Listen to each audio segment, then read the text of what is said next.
kennen Sie schon, weil wir das Glück haben, dass wir seit 10 Jahren seinen Garten im gräflichen Park beherbergen dürfen. Und das ist auch der Anlass, warum wir heute hier sind. Wir wollen ihn feiern. Thank you so much for coming, dear Piet. Es ist immer wieder eine unglaubliche Bereicherung, ihm zu begegnen, ihm zuzuhören. Und Sie werden heute Abend auch Francois Goffinet kennenlernen, ein belgischer Landschaftsarchitekt, der einen ganz anderen Ansatz hat, über Gärten zu kreieren. Und mit ihm werden wir auch ein bisschen zusammenarbeiten. Darüber werden wir auch zu sprechen kommen. Und durch den Abend führt uns Frau Schadl-Mader, die sich bereit erklärt hat, die Moderation zu machen. Es wird auf Englisch sein. Wir werden nicht übersetzen. Wir haben das angekündigt. Ich hoffe, das ist okay für Sie. Wenn Sie was nicht verstehen, dann fragen Sie bitte gerne. Überhaupt sind wir dann, nachdem wir, soll ich das jetzt schon verraten, also Piet Oudolf wird eine Präsentation machen von seiner Arbeit, dann Francois Goffinet und danach diskutieren wir. Und dann können Sie gerne Fragen stellen. Und dann wird Piet, wir haben einen Büchertisch, Piet wird auch gerne noch Bücher signieren hinterher.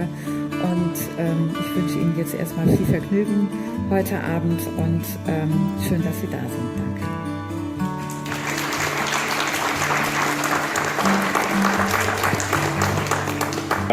In 1982, where we built the garden, you see, very formal in the beginning, and I think that that had changed over time.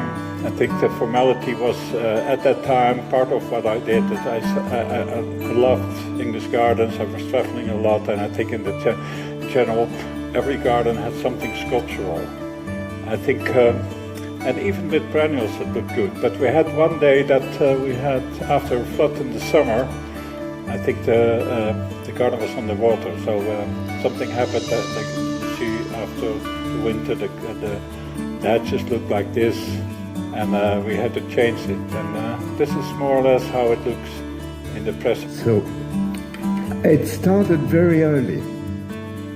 I was lucky to be brought up in the southern part of Belgium, in the great hills of the Condro, near the Belgian Ardennes. And as a very young child, I started to draw little roads in the gravel outside our house, and was quite disappointed because the gardeners used to come and rake it up. So I thought, well, no way, I'm going to go in the woods, and started to cut out pathways in the wood and create my own world out there.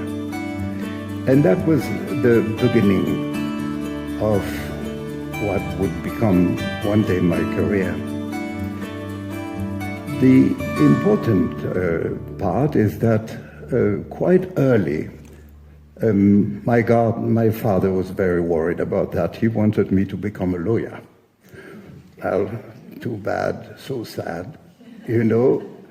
He threw me in the forest with the foresters to work hard with the foresters, who taught me so wonderful things, and was working hard, long days, planting trees. And that deepened my interest even more. At my grandparents', the gardens were created in the 18th century as water gardens. The family were iron masters, and they built these fascinating water gardens.